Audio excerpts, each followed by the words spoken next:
All right, let's get into it. Today, we're going to talk about what might just be one of the most ambitious and honestly most mysterious books of the entire 20th century. We're talking about this massive, gorgeously illustrated book that basically claims to have decoded the secret wisdom of all humanity. So, the whole idea of this book, the thing it's all built on, is this really tantalizing question. What if the biggest secrets of the ages were never actually lost? What if they were just hidden in plain sight, tucked away in all the symbols, the myths, the rituals that are all around us, just waiting for someone to find the key? And this is the book that says it has that key. It was published way back in 1928 by this really young mystic and researcher, a guy named Manly P. Hall. And get this, its full title is An Encyclopedic Outline of Masonic, Hermetic, Kabbalistic, and Rosicrucian Symbolical Philosophy. I mean, wow. That title alone tells you just how huge this thing is. It's not really just a book, is it? It's more like a massive encyclopedic quest. Hall's whole thing was that he felt these incredible timeless truths of philosophy, they deserved a home that was just as magnificent. He looked around and thought, these profound ideas have been kind of cheaped, put in shabby garments, as he said. So his mission was to create a book that was as beautiful and as lasting as the ideas inside it. And he really went for it. We're talking years of research, translation, and getting these amazing illustrations made. Okay, so you might be asking, why go to all that trouble? Why create this enormous, expensive book? Well, to get that, we have to understand the problem that Hall thought he was fixing. And for him, that problem was a crisis in modern philosophy. Basically, Hall looked at modern thinking and saw this total battlefield of competing isms. You've got materialism, existentialism, all of them. He argued that philosophy used to be this noble, unified search for how to live a good, virtuous life. But by his time, it had completely lost its way. It was just a mess of materialism and people arguing back and forth endlessly.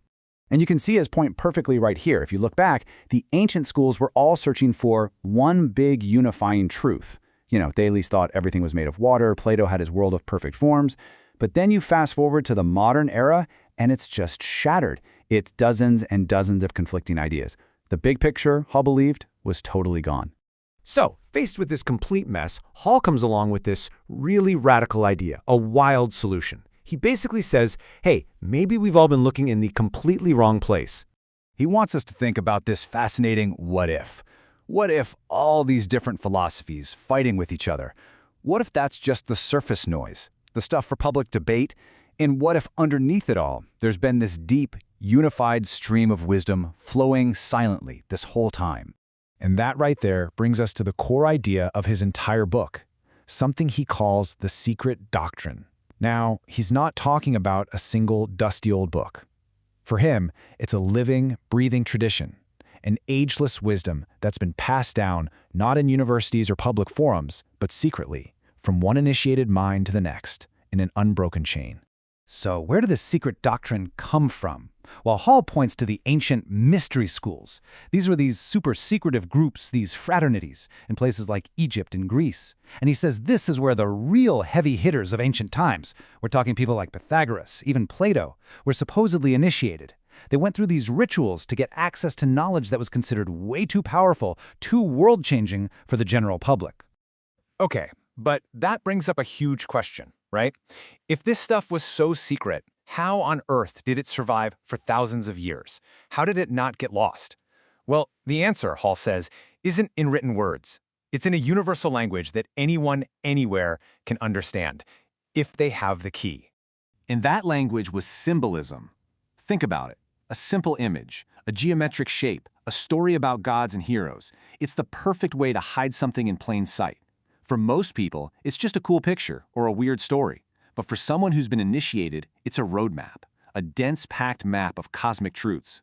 It's a code designed to do two things at once: reveal the truth to the wise and hide it from everyone else.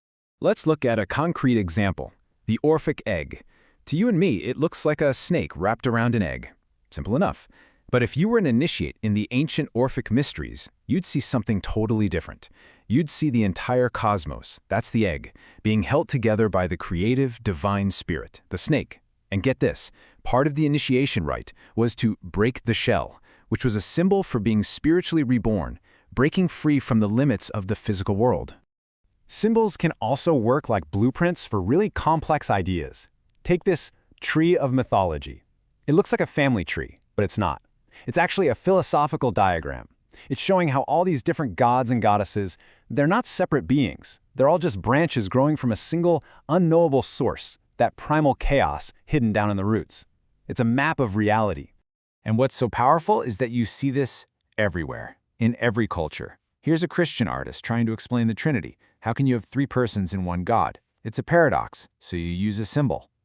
Hall would point to this and say, see, it's the same thing. The Christians did it, the Hindus did it with the Trimurti, the ancient Romans did it with their two-faced god Janus. Everyone everywhere figured out that symbols are the only way to talk about things that are too big for words. So once you buy into this idea that there's a secret doctrine hidden in symbols all over the world, then you start to realize just how huge Hall's project was. The scale is just staggering. He wasn't just dipping his toe in. He set out to decode everything. And the book just takes off. It reads like this incredible detective story, and he starts connecting dots between things you'd never ever think were related. He's saying that that same secret symbolic language is there in the rituals of the Egyptian pyramids, and it's also in the crazy complex diagrams of the Kabbalah that map out all of creation, and it's hidden in the secret stories of the Rosicrucians, and yep, it's even in the geometry of Freemasonry. To Hall, these weren't different things. They were just different dialects, all speaking the same secret language. And this is a perfect example of how he thinks. We look at this old Earth-in-the-center map of the universe and we kind of laugh, right? Look at that bad science. But Hall would say, no, you're missing the whole point. He argues it was never supposed to be a literal science textbook. It's a symbolic diagram. It's a spiritual map, a cross-section showing the different layers, the spiritual, the elemental, that make up not just the cosmos, but a human being too. Man is a mini-universe. Okay, so after this wild ride through pyramids, alchemists, secret societies, the whole shebang, where does that leave us? What's the big takeaway from this gigantic book? And this is super important. Hall himself is the first to say, hey, I'm not claiming any of this is infallible or even original.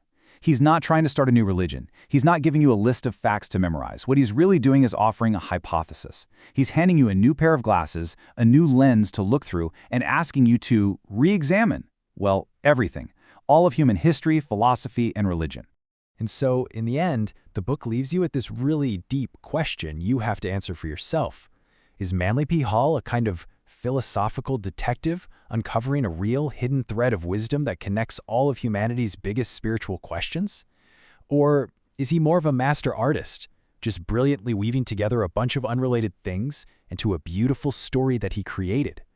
Is he finding a pattern or making one? When it all comes down to it, what do we really truly know?